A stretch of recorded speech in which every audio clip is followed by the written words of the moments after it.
Hello candidates, good morning to all of you. आप सभी का स्वागत है इस प्लेटफॉर्म पे। तो उम्मीद करता हूँ सभी अच्छे होंगे, सकुशल होंगे, बढ़िया होंगे, अपनी अपनी तैयारी कर रहे होंगे। तो हम लोग जैसे कि सेगमेंट हम लोगों का है करंट अफेयर एंड पॉलिटी, और उसको लगातार हम लोग कंप्लीट कर रहे हैं मेंस के लिए और प्रीलिम्स के लिए भी। तो ये छोटे छोटे टॉपिक्स आपके लिए इंपॉर्टेंट रहेंगे अगर आप नोट डाउन कर रहे हैं और इनको पढ़ रहे हैं, अच्छे से रिवीजन भी इसका कर रहे हैं। तो करंट अफेयर में आज हम लोग एक नया टॉपिक आज हम लोग पढ़ेंगे। वो एक इंपॉर्टेंट टॉपिक है, ये मोस्ट इंपॉर्टेंट टॉपिक भी बोल सकते हैं हम। और ये अभी हाल में ही कुछ खास हुआ है करंट अफेयर में, उन टॉपिक्स के बारे में आज हम बात करेंगे। तो उन्हीं में से एक टॉपिक है आज रामसर साइट्स के बारे में। तो अभी हाल में ही 5 जून को भारत में 2 रामसर साइट्स और बनाई गई, या 2 वेटलैंड्स को रामसर लिस्ट में और जोड़ा गया। तो क्या है ये रामसर लिस्ट, क्या है वेटलैंड, कौन कौन सी जोड़ी गई हैं, इनकी क्या खासियत है, ये सभी चीजें हम लोग इस वीडियो में देखेंगे। चलिए हम लोग शुरू करते हैं अपने टॉपिक को। तो सबसे पहले हम लोग शुरू करते हैं कि वास्तव में रामसर साइट्स होती क्या है, रामसर साइट्स में कैसे वेटलैंड्स को जोड़ा जाता है, किस तरह के वेटलैंड्स को जोड़ा जाता है। तो वेटलैंड सबसे पहले क्या होते हैं, वेटलैंड्स के बारे में जानते हैं, या आर्द्रभूमि क्या होती है।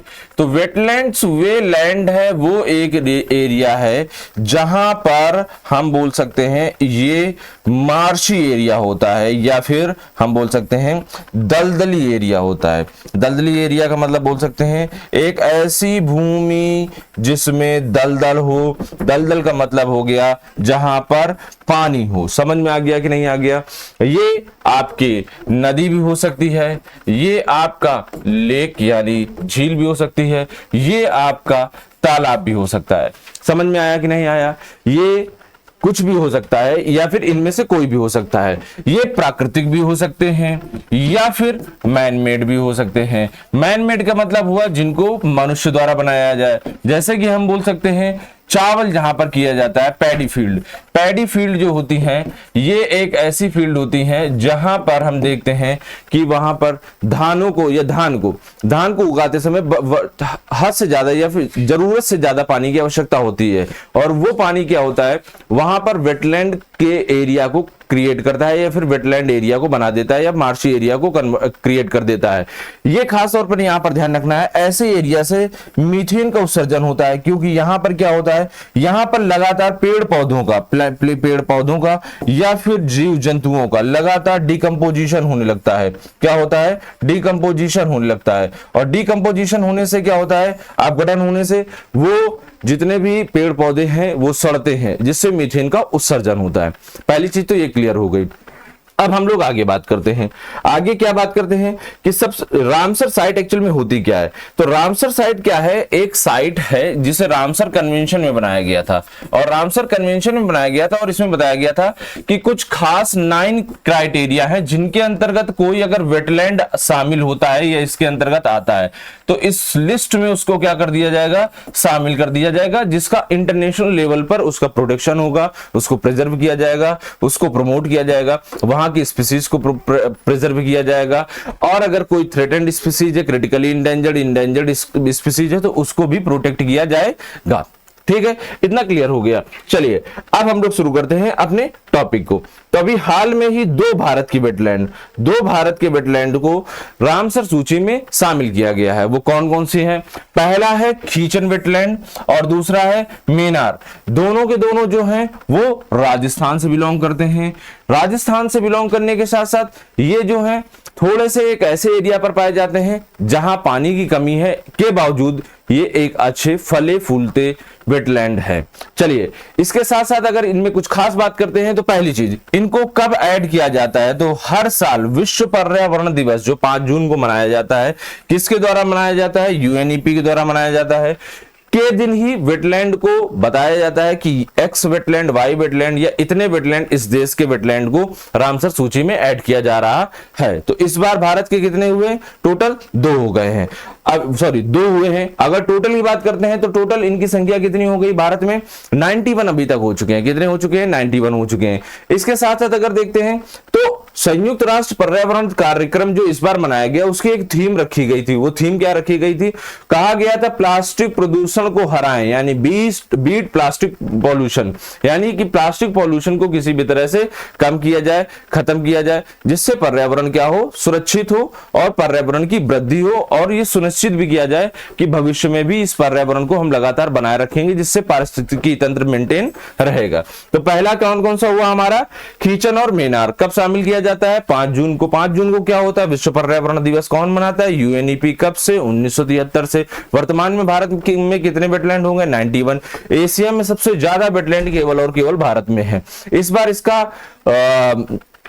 बार इसकी थीम क्या थी, वो थी बीट प्लास्टिक पॉल्यूशन। इतनी चीजें आपको क्लियर होनी चाहिए, समझ में बिल्कुल आनी चाहिए। ठीक, चलिए आगे। रामसर संधि क्या है, इसके बारे में भी देख लेते हैं। तो रामसर संधि के बारे में अगर देखते हैं तो रामसर संधि 1971 में ईरान का एक शहर है जिसका नाम क्या है, रामसर है। यहां पर हुई थी, एक कन्वेंशन हुआ था यहां पर, एक कन्वेंशन जिसे हम रामसर कन्वेंशन बोलते हैं।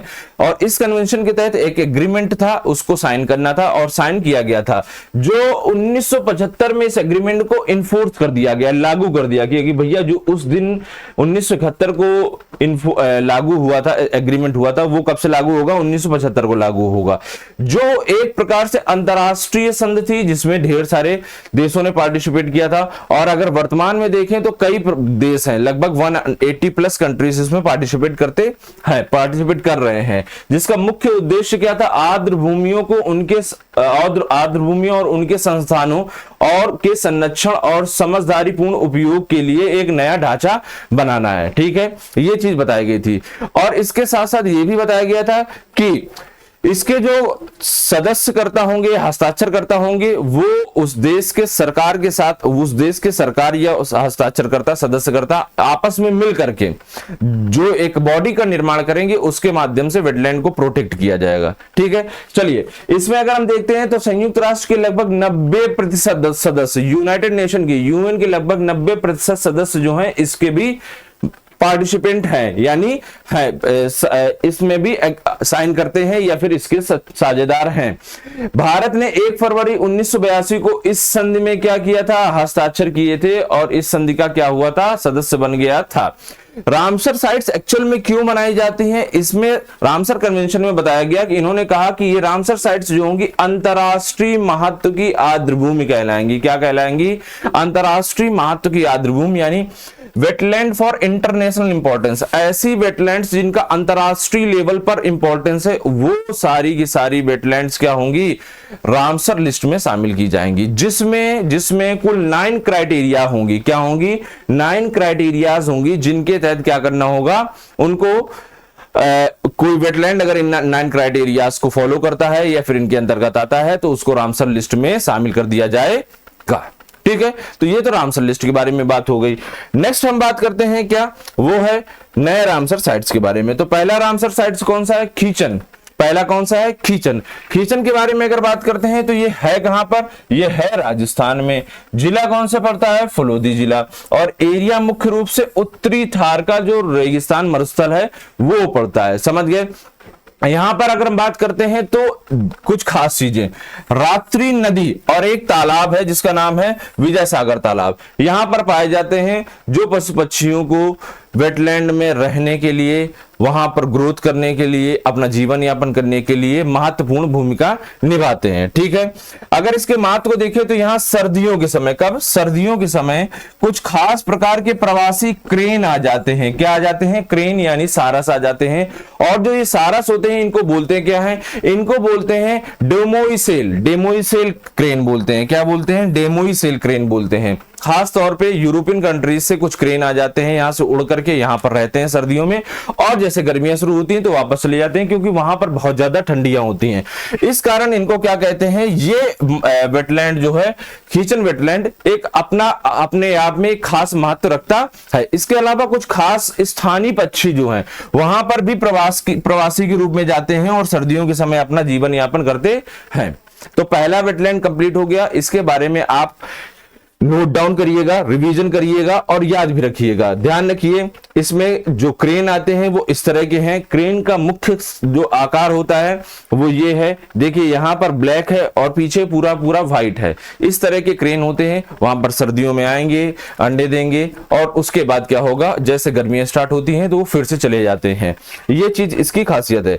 इसके बाद हम नेक्स्ट देखते हैं दूसरा है मेनार वेटलैंड। ये कहां पर है? मेनार वेटलैंड के बारे में बात करते हैं तो अगेन ये कहां पर है? राजस्थान में है। राजस्थान में जिला कौन सा है? उदयपुर जिला है। और इसमें गांव भी दिया गया है, कौन से? खेरोदा गांव में है। कहां पर है? खेरोदा गांव में पाया जाता है। समझ में आ गया कि नहीं आ गया? यहां पर पानी की जरूरतों को पूरा करने के लिए मुख्य रूप से बड़े बड़े 3 तालाब है। पहला कौन सा है? ब्रह्म तालाब है, फिर ढांड तालाब है और उसके बाद खेरोदा तालाब है। 3 बड़े बड़े तालाब हैं और इनका एरिया अपने आप में बहुत बड़ा है, जिसमें क्या होता है, यहां पर पेड़ पक्षी जीव जंतु अच्छे से जीवन यापन कर लेते हैं। समझ में आ गया कि नहीं? अब चलिए इसमें नेक्स्ट अगर बात करते हैं, इसके कुछ महत्वों को बात करते हैं, खास इंपॉर्टेंस इसकी क्या है। तो यहां पर एक सफेद गिद्ध आता है। क्या आता है? सफेद गिद्ध पाया जाता है और एक लंबी चोंच वाला गिद्ध पाया जाता है, जो क्या है, अपने आप में क्या है, संकटाग्रस्त है, गंभीर रूप से क्रिटिकली इंडेंजर्ड है। क्या है? क्रिटिकली इंडेंजर्ड है। समझ में आ गया? क्रिटिकली क्या है? इंडेंजर्ड है। और ऐसे जो स्पीसीज होते हैं इनको IUCN रेड लिस्ट में रखा जाता है। किस में रखा जाता है? IUCN रेड लिस्ट में, जिनमें 9 अलग अलग क्राइटेरियाज बनाई गई है। तो ये जो गिद्ध है यहां पर पाया जाता है। इसके अलावा क्या पाया जाता है? गिद्ध यानी कि वल्चर इंग्लिश में से बोलते हैं। इसके अलावा यहां पर क्या पाया जाता है? कुछ पेड़ पौधों की प्रजातियां पाई जाती हैं, कुछ आम के पेड़ पाए जाते हैं जो मुख्य रूप से ब्रह्म तालाब के पास पाए जाते हैं, और यहां पर उड़न लोमड़ी भी पाई जाती है। तो जिला कौन सा है? उदयपुर जिला है। गांव कौन सा है? खेरोदा गांव है। और राजस्थान में पाया जाता है। यहां पर खास तौर पे गिद्ध पाया जाता है। गिद्ध यानी वल्चर होता है जो मरे हुए जीव जंतुओं को खाता है। चलिए अगर हम देखते हैं तो ये गिद्ध है। अगर आप देख रहे हैं व्हाइट कलर का गिद्ध है। व्हाइट कलर के गिद्ध के साथ साथ ये इसका मुंह है। चोंच भी थोड़ा सा देखिएगा, लंबी चोंच है। ये देखिए जरा, आप देखिए तो ये लंबी चोंच का होता है। तो ये गिद्ध है, वहां पर लगातार इसका शिकार किया जा रहा है, जिस कारण ये क्या हो गया है? क्रिटिकली इंडेंजर्ड हो गया है। तो ये अभी धीमे धीमे सरकार प्रयत्न कर रही है कि इसको किसी तरह से प्रोटेक्ट किया जाए, प्रिजर्व किया जाए और इनकी संख्या को बढ़ाया जाए। ये भी रामसर लिस्ट में जो शामिल होते हैं इन पर सरकार बहुत डूबती है कि किसी न किसी तरह से वहां के पेड़ पौधों और जीव जंतुओं को संरक्षित किया जाए, और ताकि संरक्षण होगा तो उनको आगे बढ़ाया जाएगा। चलिए आगे बात करते हैं आर्द्र भूमि का महत्व क्या होता है। आर्द्र भूमि का क्या महत्व होता है उसके बारे में बात करते हैं। आर्द्र भूमि का जो महत्व है उसके बारे में पहला बात करते हैं, वो क्या है? जैव विविधता का संरक्षण। ये जैव विविधता यानी बायोडाइवर्सिटी, जहां पर ढेर सारे अलग अलग पेड़ पौधे, ढेर सारे अलग अलग जीव जंतु आपस में रहते हों, वहां पर निवास करते हैं, उसे बोलते हैं जैव विविधता। समझ में आ गया? जितनी ज्यादा जैव विविधता होगी उतना इकोसिस्टम मजबूत होगा, जितनी कम जैव विविधता होगी उतना इकोसिस्टम कम मजबूत होता चला जाएगा। ठीक है, यानी कमजोर होता चला जाएगा। तो ये बहुत ज्यादा जैव विविधता को प्रमोट करता है। यहाँ पर कई प्रकार के पक्षी, मछलियां, क्योंकि पानी होगी, अन्य प्रजाति के लोग, जीव जंतु, पेड़ पौधे निवास करते हैं, या फिर उनका घर होता है, या फिर आवास होता है, या फिर वहां पर ये रहते हैं। उसके बाद जल प्रबंधन। आप जानते हैं कि वेटलैंड यानी दलदली क्षेत्र, यहाँ पर क्या होता है? ये एक ऐसे एरिया होते हैं जो समय समय पर अगर बाढ़ आ गई तो उसके पूरे के पूरे पानी को अपने स्थान पर रख लेना, पानी को फिल्टर करके ग्राउंड को रिचार्ज करना, गंदे पानी को क्लीन करना, पानी को रिसाइकल करना, ये सारा इनका काम होता है। तो जल का भंडारण भी हो जाता है, बाढ़ का नियंत्रण हो जाता है, और क्या होता है? भूजल का पुनर्भरण हो जाता है। धीमे धीमे क्या होता है? अर्थ को रिचार्ज करते रहते हैं, और अर्थ को रिचार्ज करते समय पानी को पहले क्लीन भी करते हैं। समझ में आ गया? चलिए नेक्स्ट अगर बात करते हैं तो जलवायु नियंत्रण। भैया जलवायु परिवर्तन का मतलब क्या है? जलवायु परिवर्तन का मतलब ग्लोबल वार्मिंग से होता है। ग्लोबल वार्मिंग का मतलब क्या है? जो गैसेस ग्लोबल वार्मिंग के लिए रिस्पॉन्सिबल हैं, वो जो ग्लोबल वार्मिंग फैला रही हैं, उनको कंट्रोल करना। तो ऐसे जिनमें कार्बन मुख्य रूप से है, कार्बन यानी CO2 को हम बोल सकते हैं। तो CO2 का ये क्या करता है? अवशोषण करता है। तो जब एटमॉस्फेयर में CO2 धीमे धीमे एक सीमित रहेगी तो जलवायु परिवर्तन नहीं होगा और ना ही ग्लोबल वार्मिंग होगी। वास्तव में ना तो ग्लोबल वार्मिंग होगी, और जिसके कारण जलवायु परिवर्तन भी नहीं होने वाला है। नेक्स्ट पॉइंट अगर बात करते हैं तो आर्थिक लाभ। भैया वेटलैंड है तो इससे ढेर सारे लाभ भी हैं। कौन कौन से हैं? पहला मछली पालन हो सकता है, पर्यटन हो सकता है, स्थानीय उत्पादन हो सकता है जैसे कि कमल के बीज हो गए। इसके माध्यम से क्या होते हैं, लोग अपनी आजीविका को चलाते हैं, यानी धनोपार्जन करते हैं, इससे पैसा भी कमाया जा सकता है। तो ढेर सारी एक्टिविटीज होती हैं। सांस्कृतिक महत्व देखो, खींचन और मेनार स्थल दोनों क्या है, स्थानीय समुदायों के लिए सांस्कृतिक और धार्मिक महत्व रखते हैं। क्यों? क्योंकि वहां पर छोटे छोटे आदिवासी जनजातियां भी पाई जाती हैं। उन आदिवासी जनजातियों के लिए वो क्या है, एक सांस्कृतिक इंडिकेटर होते हैं, यानी वो उनकी संस्कृति को दर्शाते हैं और कहीं ना कहीं से धर्म से भी रिलेटेड होते हैं। कुछ पेड़ पौधे ऐसे वहां पर पाए जाते हैं जो वो धार्मिक रूप से उनको पूज्य मानते हैं। तो ये पूरी की पूरी वेटलैंड की कहानी है। ठीक है, चलिए अगर वेटलैंड के बारे में देखते हैं तो वर्ल्ड वेटलैंड डे जो हम लोग सेलिब्रेट करते हैं, सभी को पता होगा, 2 फरवरी को सेलिब्रेट किया जाता है। हर बार 2 फरवरी को, हर ईयर या प्रत्येक वर्ष 2 फरवरी को सेलिब्रेट किया जाता है, जिसको बोलते हैं वर्ल्ड वेटलैंड डे। तो इस बार भी सेलिब्रेट किया गया था, हर बार सेलिब्रेट किया जाता है। तो ये वेटलैंड की करंट अफेयर की न्यूज है, जिसे आप लोग याद करिएगा। 2 खास तौर पे वेटलैंड है, उनकी स्थिति कहाँ है, किस जिले पे है, और भारत में कितने हो गए हैं, एशिया में कितने हैं, सबसे ज्यादा भारत में है 91। इसके साथ साथ उनमें खास स्पीसीज कौन कौन सी पाई जाती हैं, जिस कारण उनको रामसर सूची में रखा गया है। ये सारी की सारी चीजें आपको पता होनी चाहिए, तब जाकर के आपको ये पूरा का पूरा सेगमेंट आपका कंप्लीट होगा। ठीक है, तो फिलहाल ये करंट अफेयर आज का यही कंप्लीट होता है। हम लोग मिलेंगे नेक्स्ट करंट अफेयर में, तब तक के लिए धन्यवाद।